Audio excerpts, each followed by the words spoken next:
Okay. Greetings and peace, everyone. Thank you so much for joining us this evening. Tonight, I have the honor and privilege of being joined by my brother, Dr. Bob Uzzel from Texas, who will give us a talk on Eliphas Levi and the Kabbalah. I had the honor and privilege of reading this book, Eliphas Levi and the Kabbalah, and basically talk about the American and French Masonic tradition and how he has influenced many people here in America, such as Madame Blavatsky.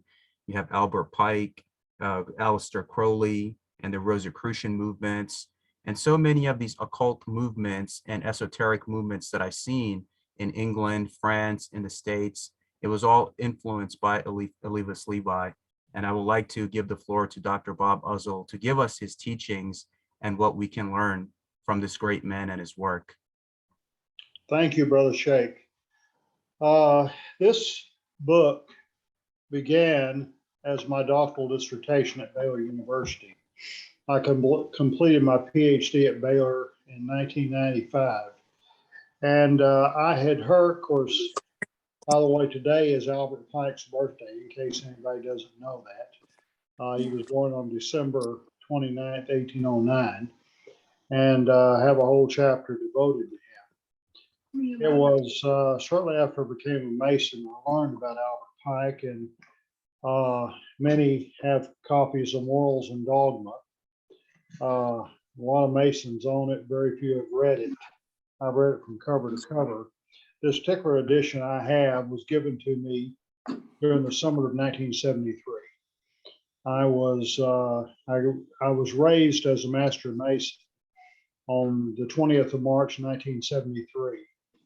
And I graduated from Baylor on May 18th, 1973, the first time with my BA degree. And I spent the summer, I worked for Southwestern Company out in Nashville as a door-to-door Bible salesman in Pulaski, Virginia, a beautiful Appalachian community. And a Mason whose name I don't recall gave me a copy of Morals and Dogma, and I've treasured it ever since. I didn't take the Scottish Rite until that September. But anyway, I read it in between other activities, and I finished reading Morals and Dogma on the 19th of June of 1980. And this last year, I was able to acquire a copy of Art de Hoy's annotated edition. I'm working through it right now. I've read a little over 200 pages. Hopefully it won't take me 7 years. It's ironic that it was on the 40th anniversary of my finishing Morals and Dogma that Albert Pike's statue was toppled in Washington, D.C.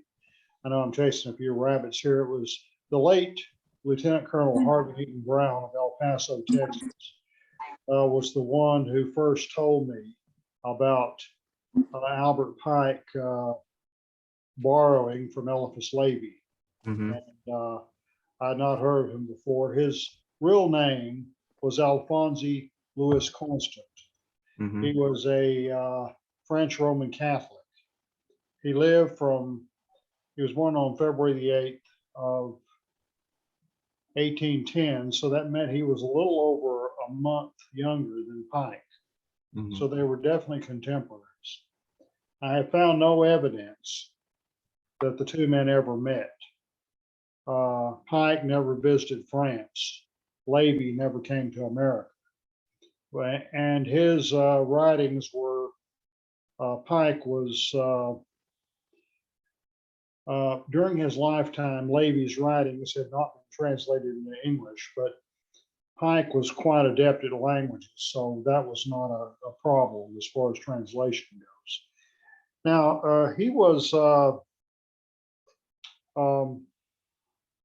Levi, he was born Alphonse Louis Constant, and he came from a Roman Catholic family, attended Catholic schools, and made the decision as a young man to become a priest. He never became a priest, though. He was ordained a deacon in the Catholic Church. He did some preaching and some conducting of mass and this type of thing, but he never was able to take the final vows. And he certainly, like a lot of people, had problems with the vow of celibacy. And he did get married eventually, and it didn't work out, but he had a couple of children, one by his wife and one by another lady. He far from being a perfect individual, none of us are, but Eliphas Levi, there's no question he was a brilliant man. And he took this pen name, Eliphas Levi Zahed. He rarely used the last name. That's supposed to be the Hebrew equivalent to Alphonse Louis Constant. He was not Jewish, but he did research on the Kabbalah and other esoteric traditions, and a lot of it was brought into his writings. His two of the major works he wrote were History of Magic and Dogma and Ritual of the High Magic. And those are the two books that whole chunks make their appearances in Morals and Dogma. And so it was, Levi, his early books, by the way, are under his original name, Alphonse Louis Constant. He was very much a humble individual. He never had a great deal when it comes to material things. He was very much concerned about the poor and the oppressed and the downtrodden. And in fact, a couple of his early books, because of the expressions, their opposition, concern for the poor and for the oppressed, that didn't make him the darling of powerful people in the church or the state.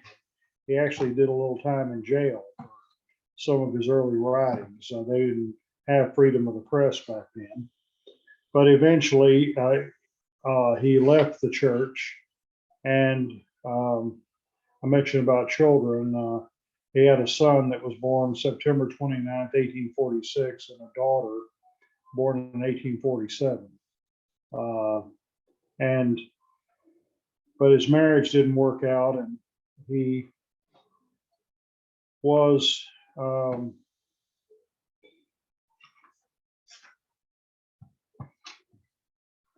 he began to take much. It's been said the Revolution of 1848 pretty much burned out his radical zeal and gave birth to the magician. And it was on the 14th of March, 1861, he was initiated in the Freemasonry by a friend named Jean-Marie Lazare Calvet. My French pronunciations are not the best. He was worshipful master La Loge de la Rose du Parfait Silence, the lodge of the perfect silence. And on the 21st of August of 1861, he received a Master Mason's degree. He became a Freemason with firm conviction that Masonic symbolism was rooted in the Kabbalah. And as it turned out, however, the association was not a happy one. At the time, the Grand Orient of France, to which his lodge belonged, was moving in the direction of secularism and anti-clericalism.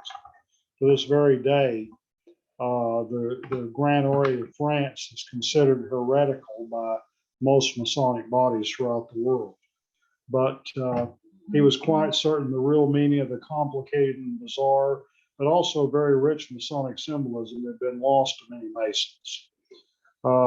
He gave an address to the lodge, told the Masons assembled he'd come among them to instruct them so they might recover the lost tradition of Freemasonry. He stated that at a later time he hoped to teach them why the Masonic order came into existence in the first place. Well, unfortunately, they were not eager to get more light from Levi. And it didn't take long before he resigned from Masonry. He did not at least take an active part in the craft, but Masonic and Rosicrucian symbolism enters into so much of his writings. And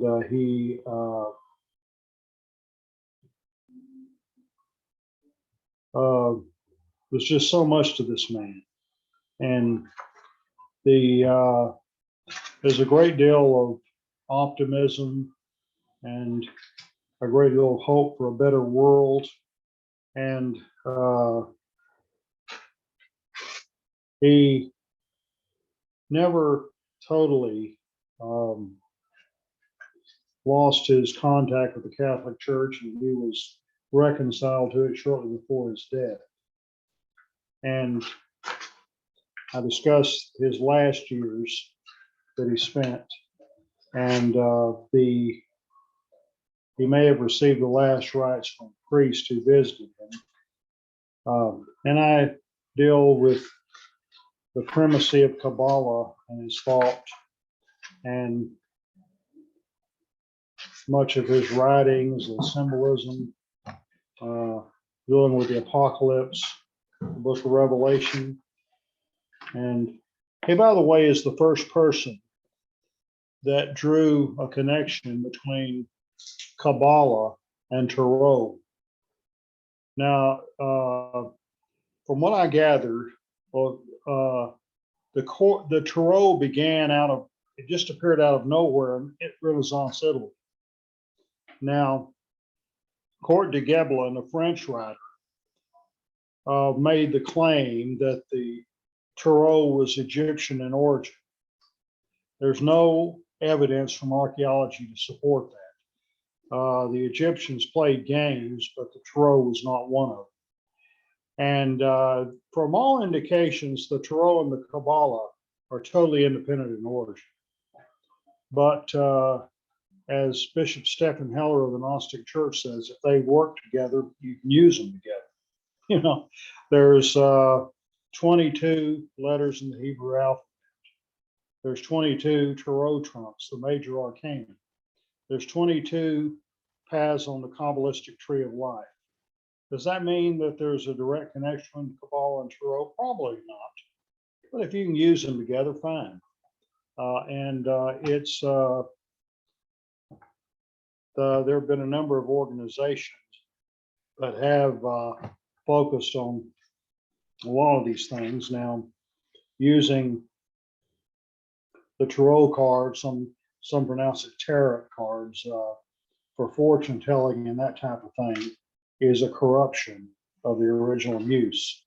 You know, and Kabbalah is a very serious thing. And it's most of the Jewish Kabbalists don't really care for the way Madonnas make commercial use of it. And it's, you know, there's popular customs and that type of thing that deviate far from the original. In my book, I deal with Levi's influence in France and Great Britain as a precursor to the American Sun, and also have a whole chapter devoted to Albert Pike and how he utilized the Kabbalah. Most of his writings on the Kabbalah come from Eliphas Levi.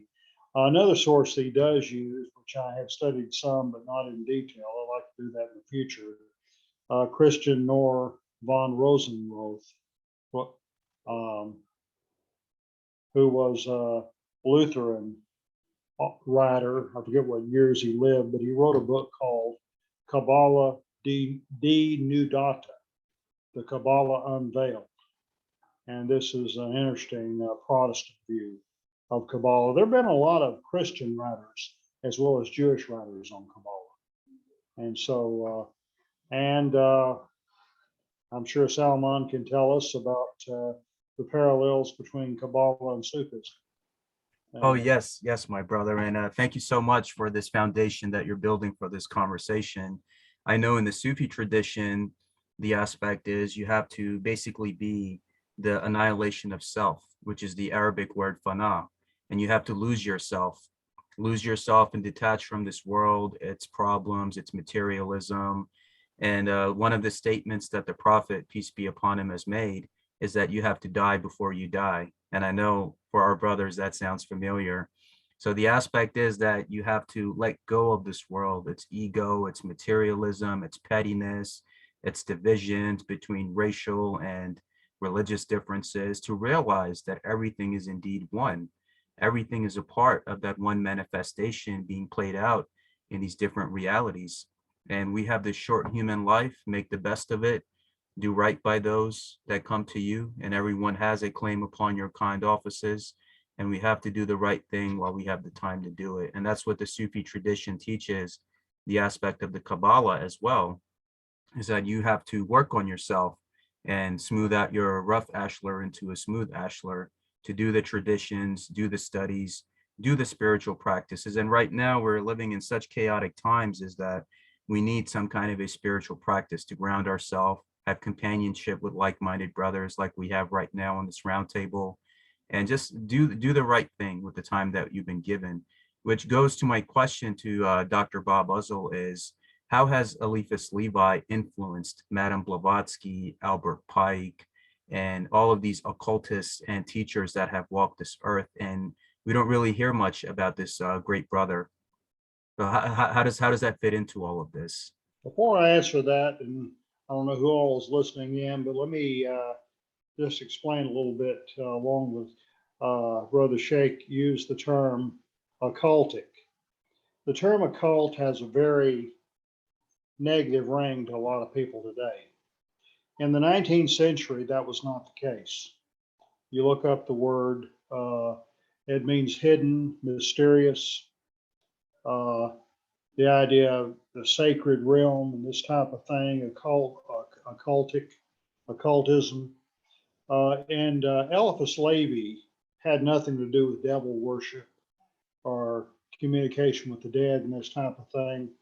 One pamphlet of the Theosophical Society that made a lot of sense was that today you go to a bookstore under the occult section, you're going to find a wide variety of stuff. Some that's very legitimate, some innocent, some questionable, and some downright evil.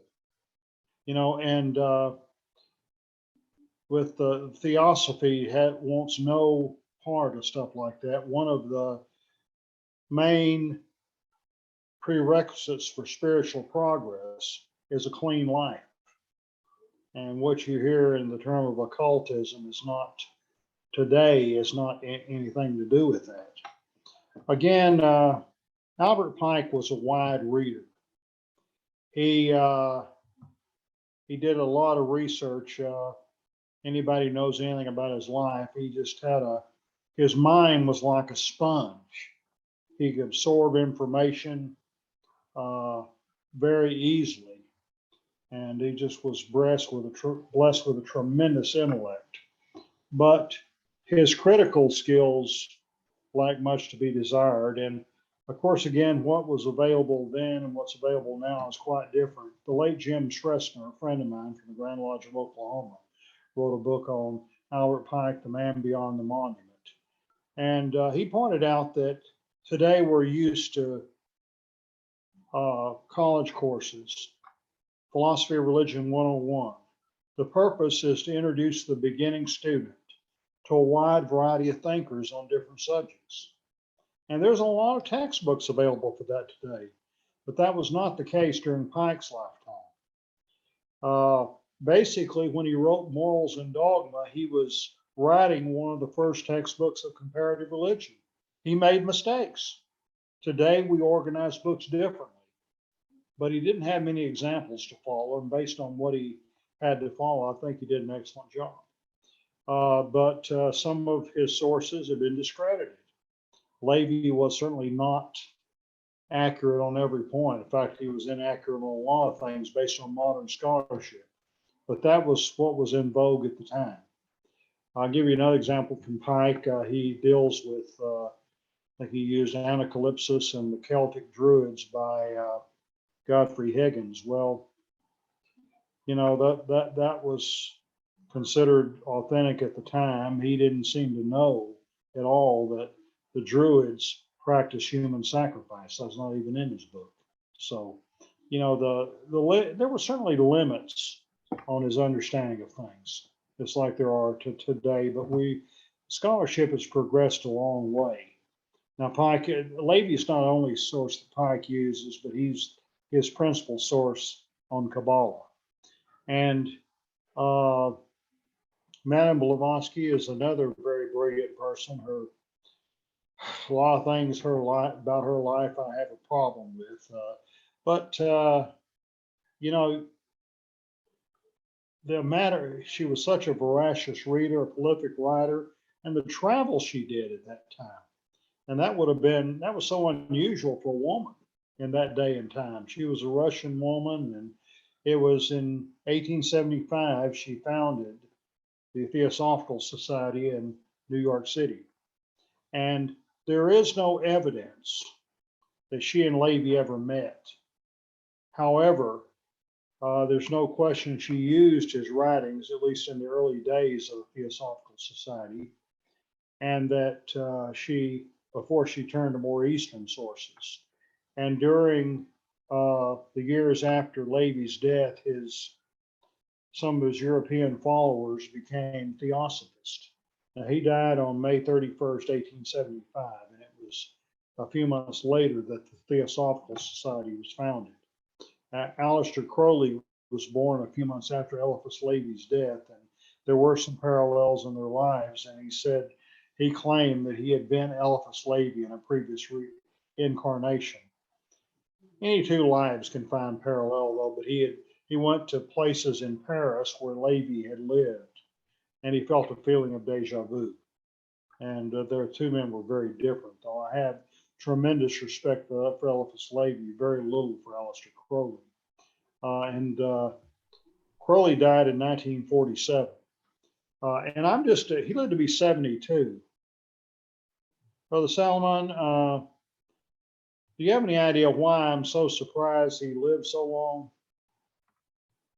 Well, maybe it's because of the practices that he was doing, and plus sometimes it's divine decree. I mean, alcoholism, multiple drug abuse. I mean, it's just self-destructive behavior takes its toll, but somehow he managed to make it to 72. Sometimes it's all by divine decree. Like whoever's meant to be here, they'll fulfill their purpose however long they're meant to be here. Yeah, but it the there's also the Anthroposophical Society, founded by Rudolf Steiner. He had been a theosophist, but he went on his own, and there's more Christian emphasis in the anthroposophy than in theosophy. And he gave a speech on one occasion in which he declared that Eliphas Levi had lived in a previous incarnation in pre-Columbian Mexico. And another person who had met Rudolf Steiner but didn't find what he was looking for was Max Heindel. In my book, I give a discussion of the various Rosicrucian groups. Apparently, the largest is the Ancient Mystical Order of Rosicrucians, founded by H. Spencer Lewis, and they're locate. Most of these groups are out of California. Just today, I was talking with a man who moved to Dallas from Oceanside, California, and that's the headquarters of Rudolf Steiner's. Max Heindel's group, the Rosicrucian Fellowship, and I was asking him about Mount Ecclesia, and I showed him a picture of it, and he said it looked familiar, but he had not heard of it. And he asked if I could find an address. Well, I Googled it and found an address. Oh, that's downtown. So he probably had been by there before, but he just, the building looked familiar. And there's some other Rosicrucian groups. I noticed when I was doing my research, I must have wrote 100 letters to different people. Most of them were not answered. I'm grateful for ones that were. Kirby Van Matter was a leader of one of the theosophical groups, and he was kind enough to answer my letter. This was in late 1994, and he said that the one group is based in California, one's headquartered in Wheaton, Illinois, and I think it's in Los Angeles, is the United Lodges, the Theosophist. And they're separate organizations, but they, in 1993, they collectively represented the Theosophical Society, or the writings of Blavatsky during the World's Parliament of Religions that was held in Chicago. But they apparently they work okay together. But I get the impression with the Rosicrucian groups, the War of the Roses is pretty bitter at times, and I don't think they get along too well.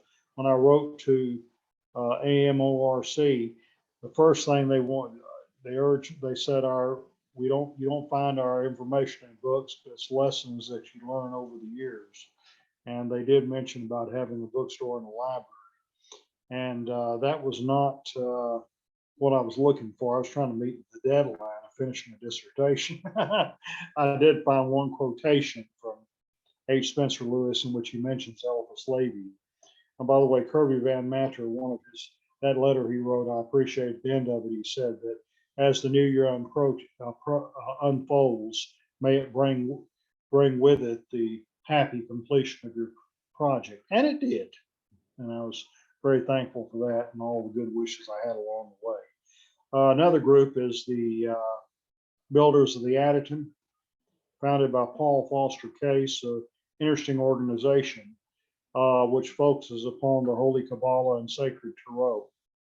And it's been a while since I've read their material, but some are more honest than others, but many of them except they recognize Levi as an important person.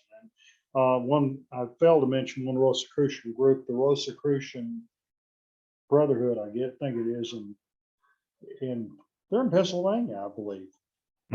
Founded by, I want to say Quakertown. I could be wrong on that, but Pascal Beverly Randolph was the founder.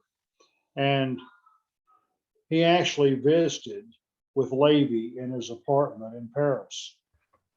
And he talked about, there he is. He was a mixed race, and whether he was, it's not clear as far the many scholars feel that he had African American ancestry, among other things. And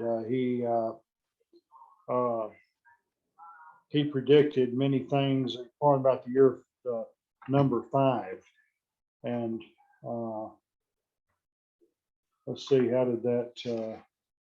You know what stood out to me about this brother Pascal Beverly Randolph is his activism against the racism that was taking place against African American brothers, and how he was even initiated by a Middle Eastern secret society and visited London, Paris. So he was a very well-traveled and well-educated man, and it would make sense how Eliphas Levi's works would have that influence upon his foundation.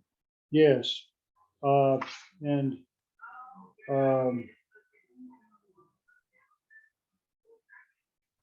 he had said that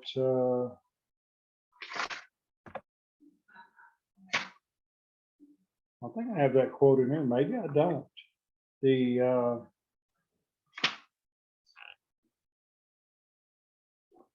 Well, he predicted, among other things, that the year he visited Levi at his apartment in 1856. He claimed that during his third trip to Europe, 1858, Levi installed him in office as Supreme Grand Master of the Western world. But he pointed out that in one particular year, ending in 5, a certain thing would happen to him, and that his life would end in 1875, as his would. And he took care of that. On July, upon his return to Toledo, he experienced a number of domestic problems, accusing his wife of betraying him. On July 19, 1875, he committed suicide after announcing his plans to a neighbor whose eyewitness account of the tragedy appeared in a local newspaper. But Where is Quakertown, Pennsylvania? Is that near Philadelphia? Quakertown is about like an hour and a half drive away from Philadelphia, where I'm currently at. Okay, is it, do you know if the Rosicrucian Brotherhood is still based there? Yeah, they're still here. They also have a chapter here in the Philadelphia area, and there are a few Masonic brothers that I know who are brothers and also what they call freighters in the Rosicrucians. Okay, yeah, there's also Societas Rosicruciana of Anglia, led by George Winslow Plummer, and then H. Spencer Lewis, like his son Ralph Lewis, eventually got control of it. It was in Dallas. Some of you brethren in the Dallas area, if you know where Insurance Lane is, it's not too far from the SMU campus. I guess it's still there, a Triangle Lodge of Rosicrucians. They have a building there. I've driven by there before. I've never been inside it. I've never been a member of the Rosicrucians. Certainly don't take sides in their War of the Roses. But it's my understanding some belong to local lodges, but the vast majority of Rosicrucians are mail order members. There's a man in prison right now who's there's been talk throughout the years as to whether or not he should be eligible for parole. And it's when he first was arrested, it was revealed he was a Rosicrucian, and there was a little scandal over that. Anybody know who I'm talking about? Brethren, please Saran. unmute yourself if you have anything to contribute. Let's join this roundtable together. Okay. Yeah, I've already given you the answer though. Saran, who killed Robert Kennedy. But he said it was revealed about he had mail order courses in Rosicrucian mysticism. It's my understanding, as long as you send money to them, they'll send you the lessons. And the late Roman Catholic writer William J. Whalen, in one of his books, was talking about how Masonry discourages proselytizing, and the mafia ridicules the very idea that it exists. By contrast, Rosicrucians spend thousands of dollars on advertising. Oh yeah, I got Order of the Temple of the Orient. That was one of the, Aleister Crowley played a major role in that.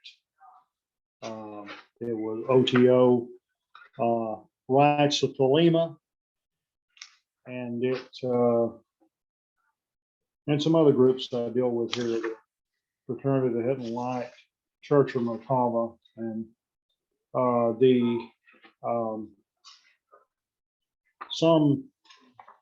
Order of the Golden Dawn. I don't think it still exists, but you know, they claimed Eliphas Levi as a member, even though he died in 1875 and the order was not founded until 1888.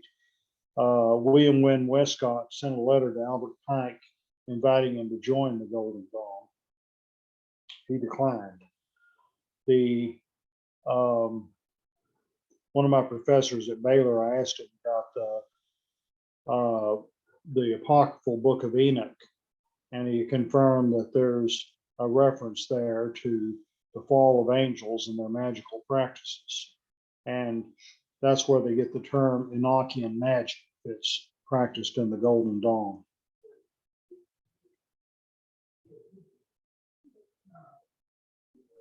You know, that points out to one thing, Brother Bob, that you mentioned is the aspect of Rosicrucianism. I looked at the history of Christian Rosenkreutz, and he studied with a lot of the Sufis in Morocco, in North Africa, in the Middle East. So the Rosicrucianism is also influenced a lot by the Sufis in many ways in terms of its like esoteric knowledge, and it's basically all tied in together with all of these Eastern influences that are there from Africa and the Middle East and that area at that time, that we see not only in just Freemasonry, but also in Rosicrucianism.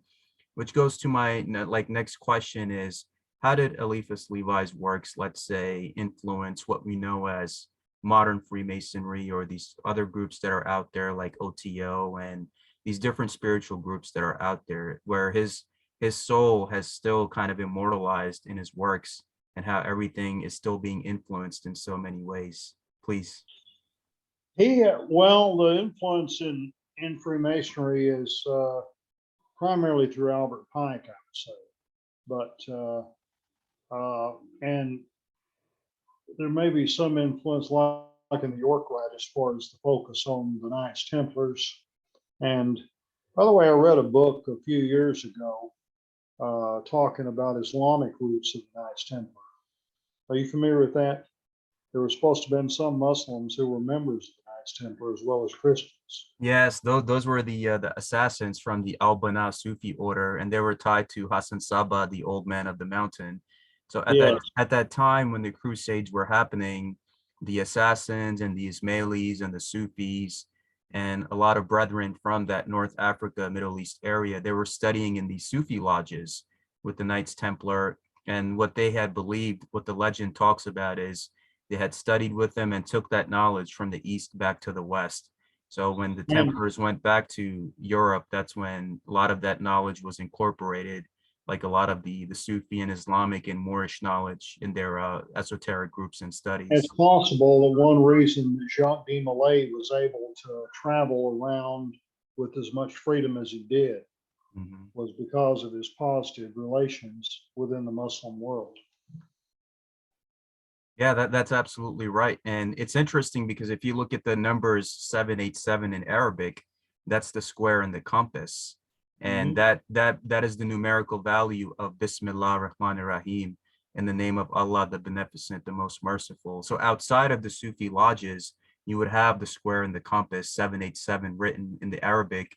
And that's what it was basically teaching you. So the Masonic path, even what it teaches us today, that it's for God, by God, and for those that are believers, those that are brothers, that are part of the brotherhood of man under the fatherhood of God, regardless of your race or religion.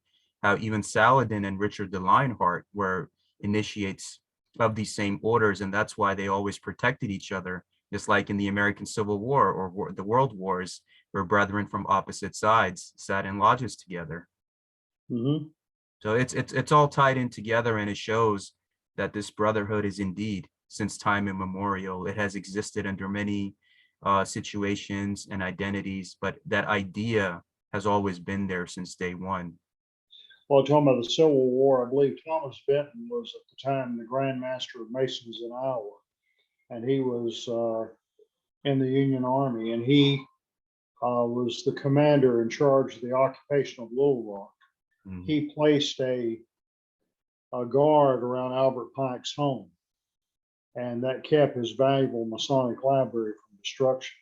So it's good we have those materials now, Yes, definitely. because he saw the value of them.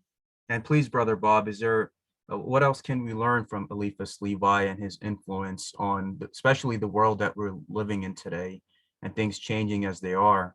What other teachings that can benefit us in our modern generation, as you can say? Well, the idea of spirituality, the way I conclude my book, I state that in all periods of history, there have been seekers after light and wisdom who believed that greater consciousness was possible, that such consciousness could lead to personal and social transformation.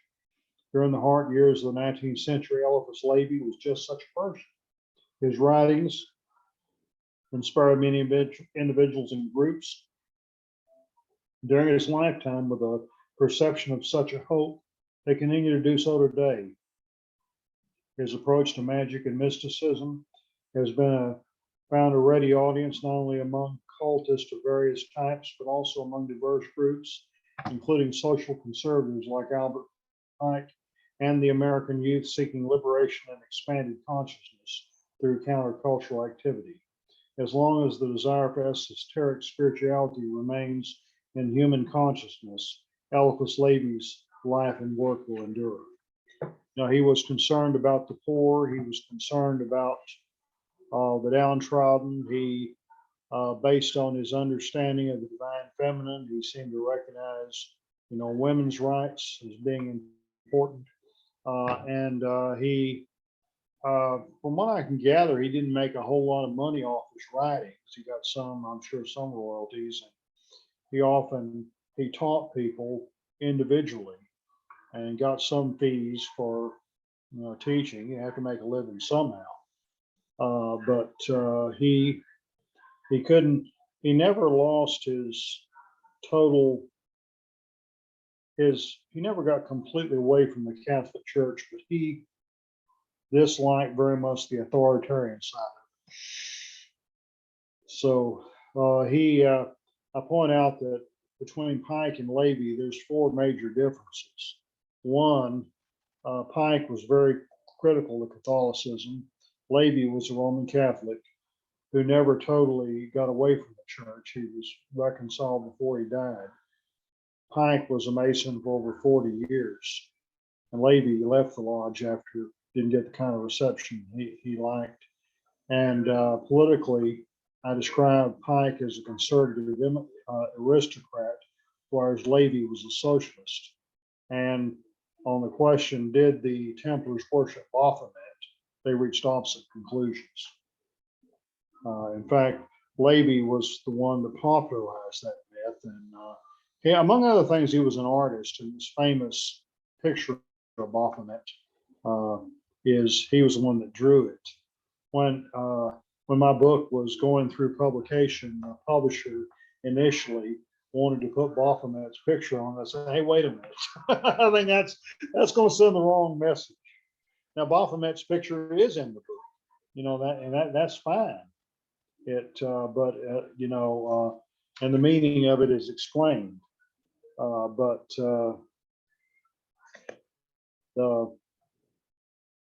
the idea of the Egyptian goat god Mendes regarded Baphomet the symbol of ultimate wisdom and the philosopher's stone. But the evidence that the Templars worship Baphomet is not really there. And there's a lot of misinformation out there. And like, for example, about the Luciferian statement that Albert Pike allegedly made.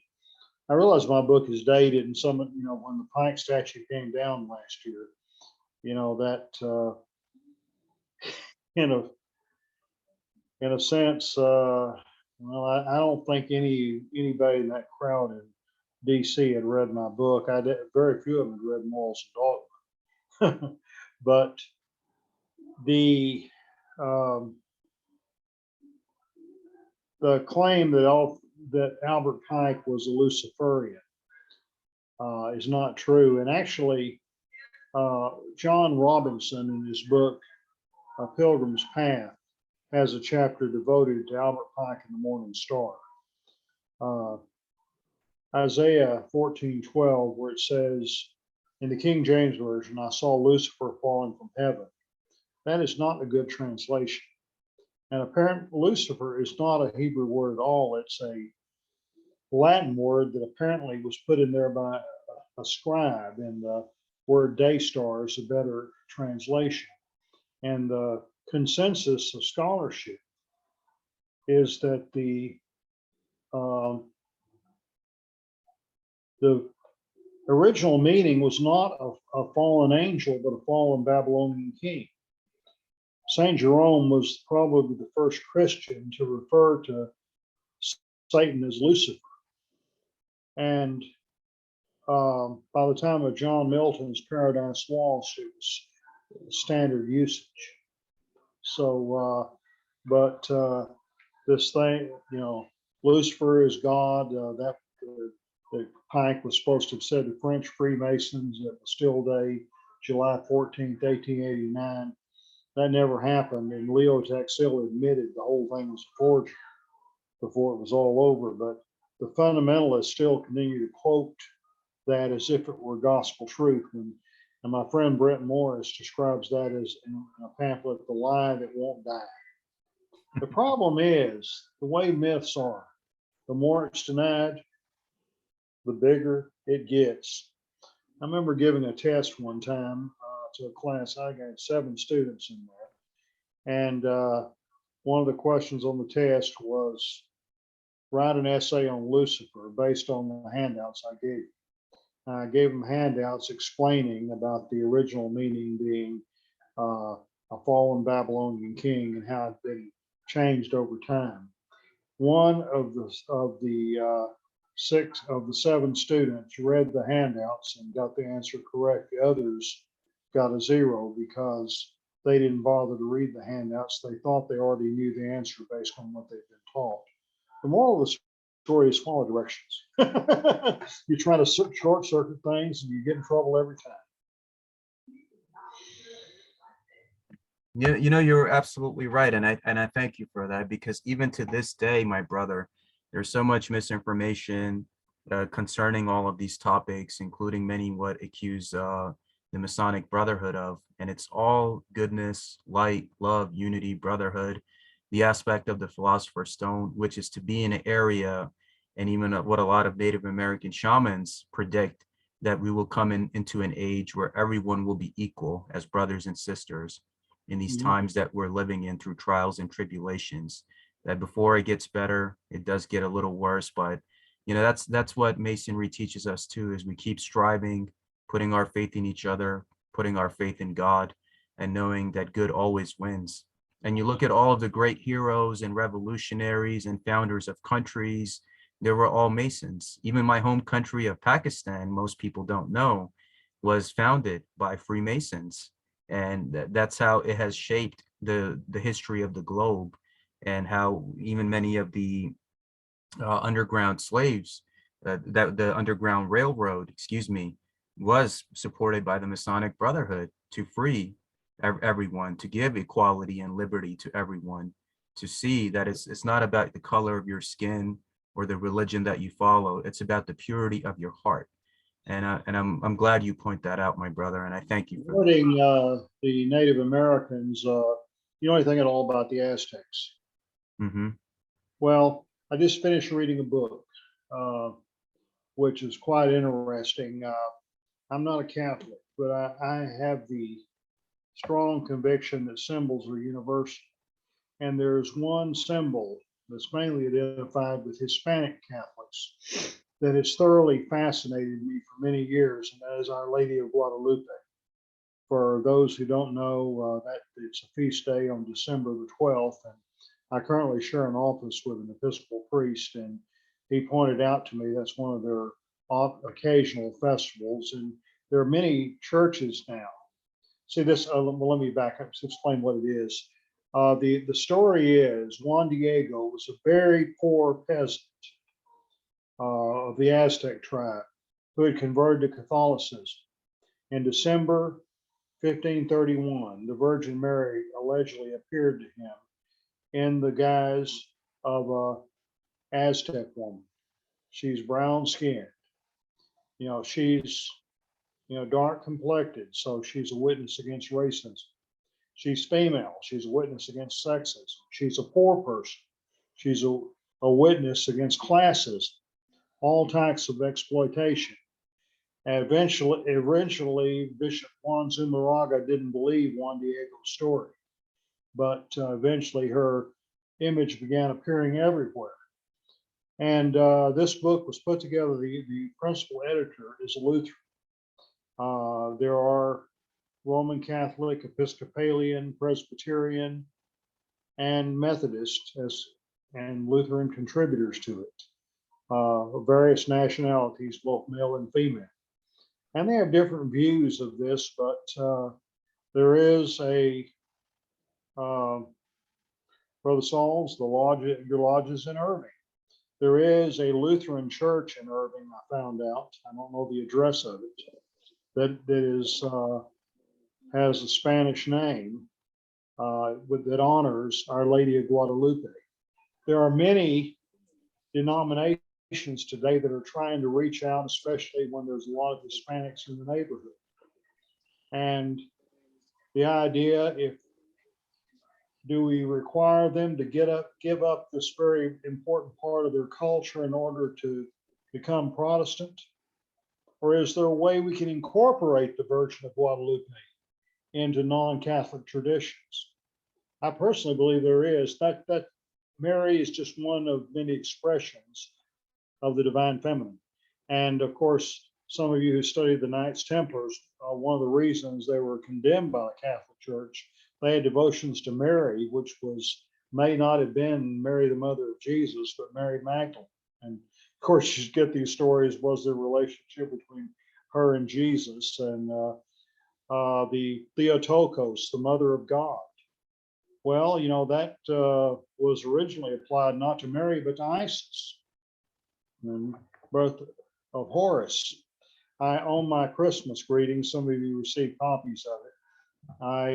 Every year, and I've been doing this since '94, quote from one of my favorite medieval mystics, Meister Eckhart. What is it to me if Mary gave birth to the Son of God 1400 years ago, and I do not also give birth to the Son of God in my time and in my culture? And Meister Eckhart, I think, would he have fit well in a Sufi lodge? Oh yes, my brother, definitely. In the Sufi lodges, that's where the true esoteric knowledge of Islam was taught, with the daughter of the Prophet, peace be upon him, Fatima, and the aspect of the divine feminine. Most people don't know that Bismillah Rahman Rahim, which in the Sufi lodges is the Masonic square and compass. The 787 means the masculine and feminine coming together to create the androgynous energy of God.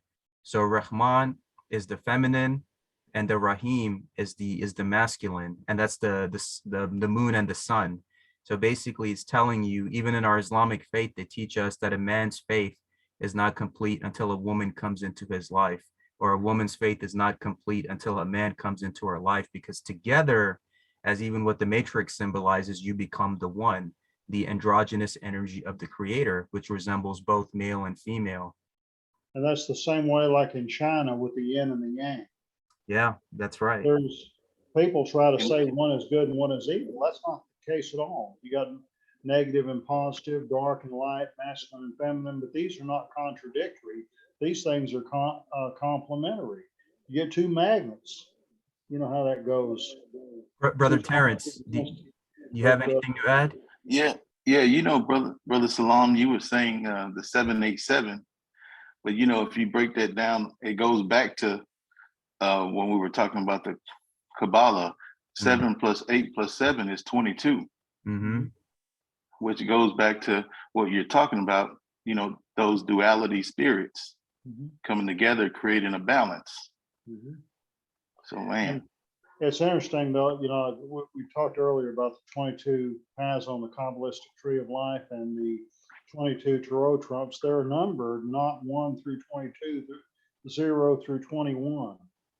And only one of them is carried over into a regular deck of playing cards, and that is the Fool. What is that in the regular deck? Well, in the Fool in the Sufi tradition is symbolized one who completely surrenders to God. I'm talking about a regular deck of cards.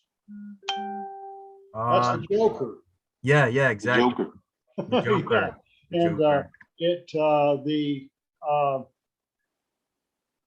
And Fatima, the daughter of the prophet, is among some, especially among the Shiites. I understand she plays a role in popular piety, similar to Mary in Catholicism. And of course, it was a Muslim princess in Portugal who converted to Catholicism in 1917 at this town of Fatima. Allegedly, the Virgin Mary appeared to 3 shepherd children. 2 of them died shortly thereafter, and one of them died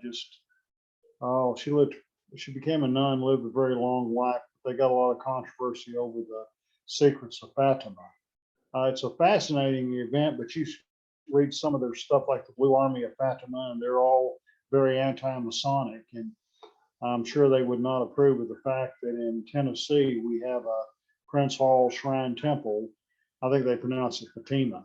And we have a Prince Hall Court there. This was this one Facebook friend I have is a member of that court, and she lives in Henning, Tennessee. I haven't made it up there yet. I'm hoping at some point maybe to go, and I have an opportunity to give a lecture about one of my other books, The Durhams of Fairfield. Maybe at some point we'll discuss that. But this is Henning, Tennessee was the hometown of a famous Prince Hall Mason, one of my heroes, Alex Haley, the author of Roots, as well as the autobiography of Malcolm X.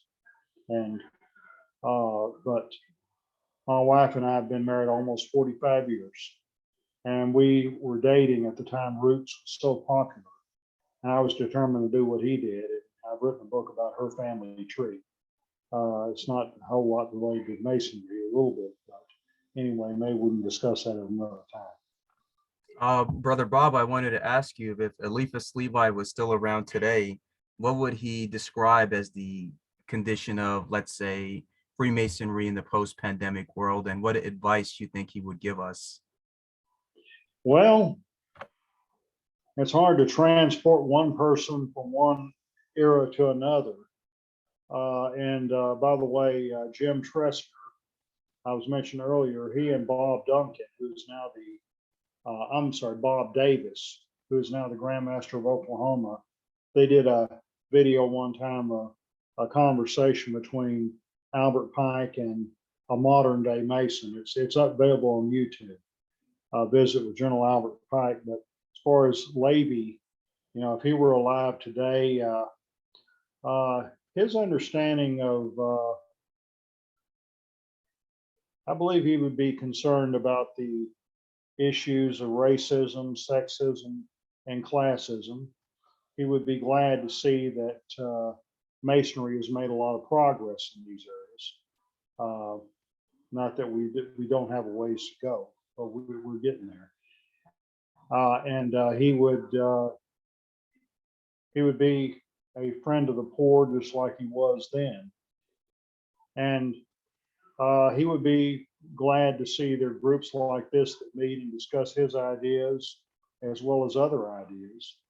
And he hopefully the lodge in Paris would give him a better audience. Well, I don't know about the Grand Orient, there's some more lodges there that would be much more favorable to his message. And it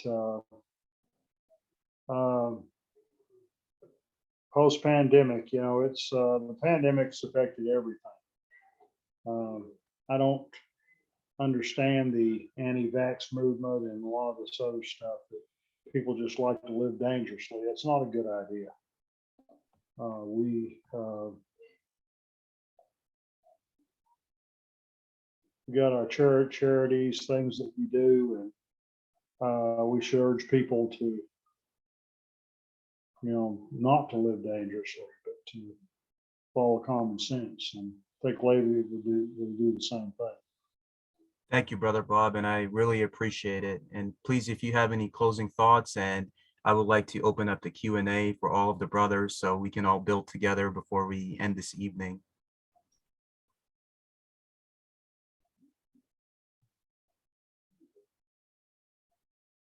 So, Brother Bob, do you have any closing thoughts before we open the Q&A? No. So please, everyone, what brothers have to say. Check out this book. I'll Some of them post have all the copies of links. my book. I've spoken a couple of times to Brother Saul's lodge, once shortly before the pandemic. That was in February of 2020. And then later, during the pandemic, I spoke to him online. So, but Brother Saul, do you have any questions? I just want to say, it's always a pleasure to listen to Dr. Uzzel speak.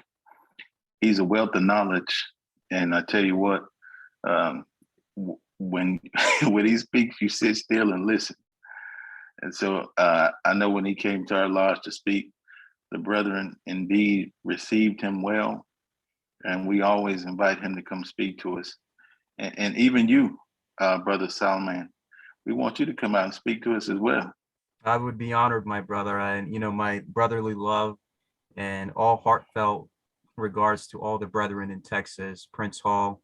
And I pray that the new year ahead, 2022, brings nothing but peace, happiness, and prosperity for you, your family, and all your loved ones as we tread through these troubled times, but knowing that as Masons, we always strive to be better through the challenges, through the trials and tribulations, and through the lessons that we get taught, is that Right. our faith in God and our faith in each other, we got this.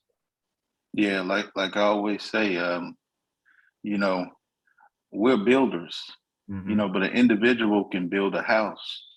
But when we come together, we can build communities, we can build edifices. But most of all, when we come together as builders, we can continue to lift up and build each other Mhm. as men and as Masons and as brothers. Their launch hall in Irving is a very interesting building, a lot of pictures of local history on the wall there. You'd find it Yeah. fascinating. We have brother Tim who has a question. Please unmute yourself. And Actually, see, it's and you really have not a a question, but I just wanted to first thank you for putting this forum together, and Brother Saul's invited me, and I just wanted to thank Brother Bob. I was one of those who was in attendance when you gave your lectures, and I also have your signed book, which led me into my journey into getting a better level of understanding of the Kabbalah and how it ties into Masonry, particularly within the Scottish Rite. And I thank you for that. I just recently, by the way, reinstated in the Scottish Rite. I let my membership lapse, and Brother Saul's helped me get back into Dale Consistory in Dallas. I had a church member that went through the Scottish Rite in Waco, my hometown, and he wanted me to be there with him. I said, "Well, I need to reinstate first," and I did. And I said, "I'm not going to let it lapse again." Brother Saul's, by the way, is the newly elected potentate of Zakat Shrine Temple number 164. Yes, sir. I've been a member of Zakat since November 14th, 1983. That's the longest continuous Masonic membership I've had over the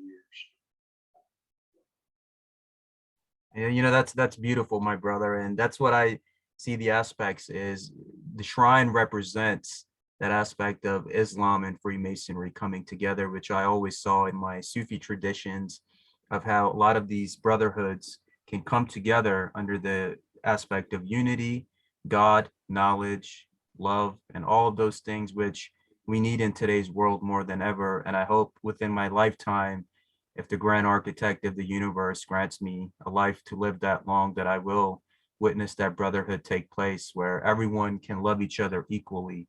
And the barriers that we see today, those walls get breaking down through the labors of our brotherhood, what we're doing community by community. Because if we focus on our communities, that's when the real cleanup will start. That's when we will bring people together. That's when we will teach the youth to basically learn those lessons, because the world that they're inheriting is one filled with challenges. The relationships are not the same. Friendships are not the same.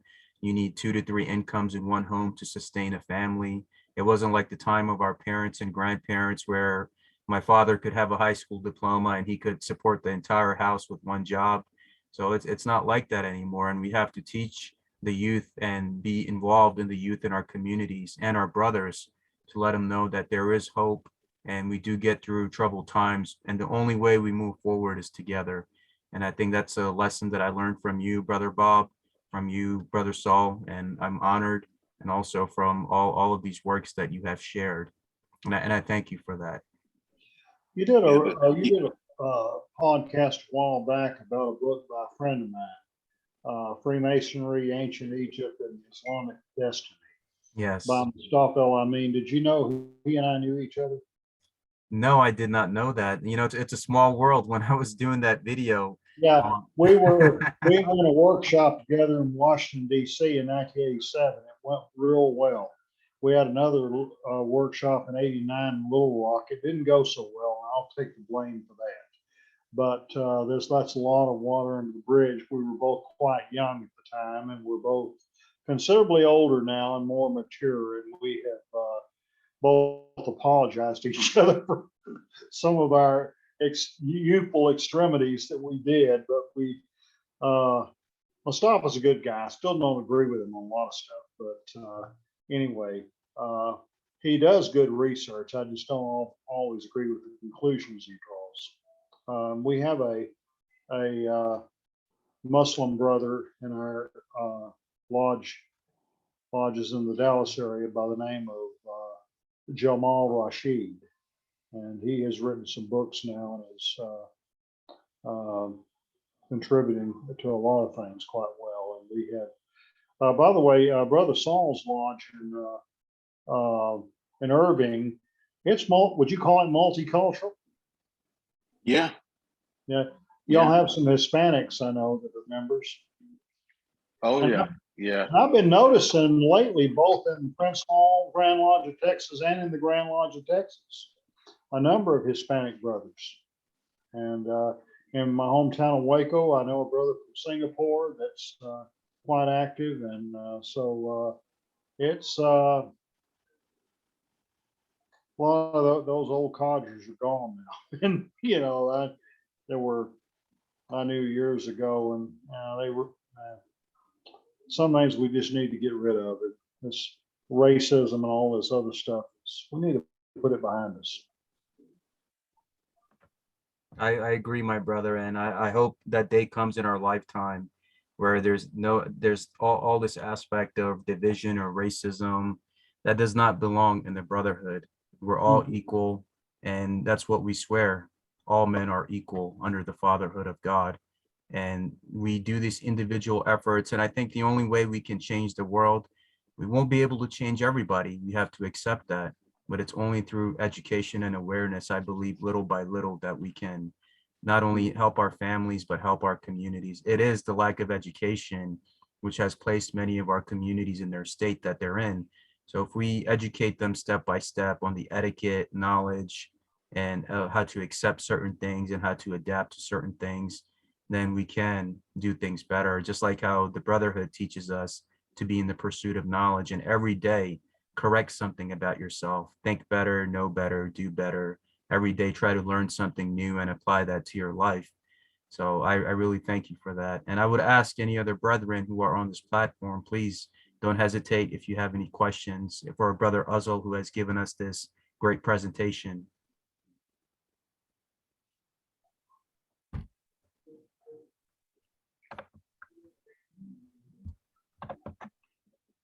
No, I know with the piece about racism, and I would add, how can you say as a Mason you have a belief in God but hate your fellow man due to the color of his skin?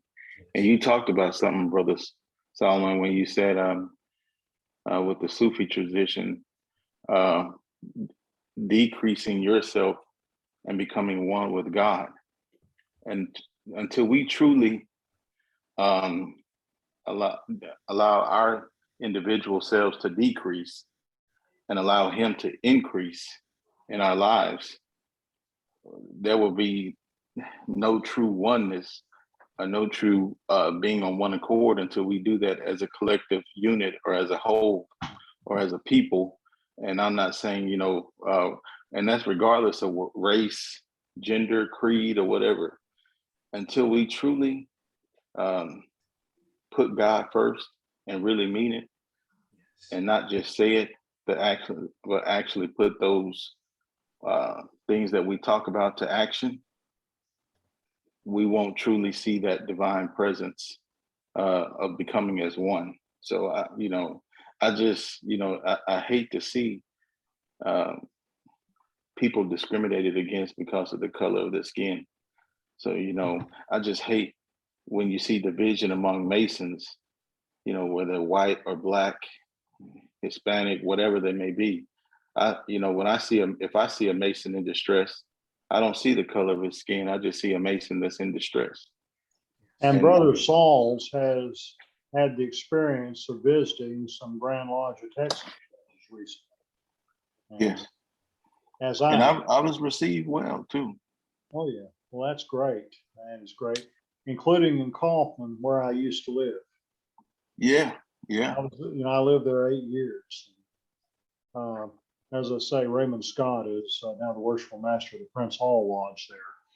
I was one of my members when I was showing him some pictures from the parade. I was telling him I used to be his pastor. I said, was he a Mason back then? I said, no, he was a little boy. That was because I was there from 1979 to 1987 in Macedonia. Now, his father, Marvin Scott, was worshipful master for a long time. Marvin passed in 2000. I tell you, he was as good a steward as any pastor could expect. And he was worshipful master of that lodge.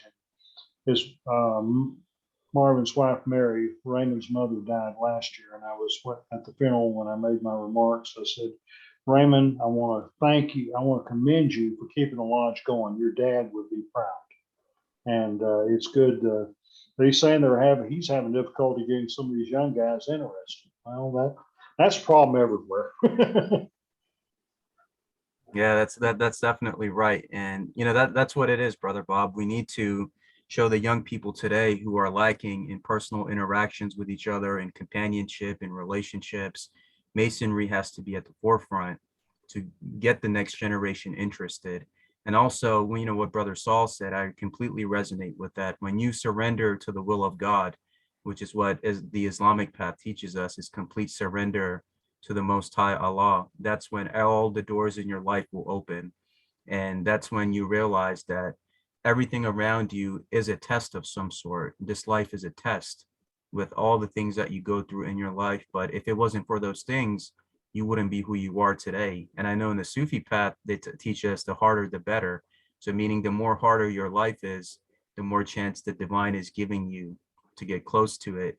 And that's what we're seeing is if it's always a good time all the time, then who will remember God and their mortality and that one day you have to leave this earth? The same lessons that we're taught in Masonry is to make the best use of our life and to follow the will of God and be good to our families and each other and to support freedom and justice wherever we can, fight against racism and oppression and bigotry. And, I'm honored. I'm honored for both you, Brother Saul, Brother Bob, and all of the brethren on this platform, the brethren in Prince Hall, Texas, who have had their own labors and trials and tribulations to make Prince Hall in Texas what it is today. And it's world renowned and it's amazing. And that is a labor of love.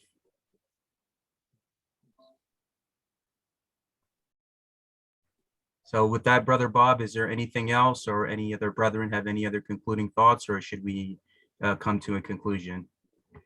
Happy New Year.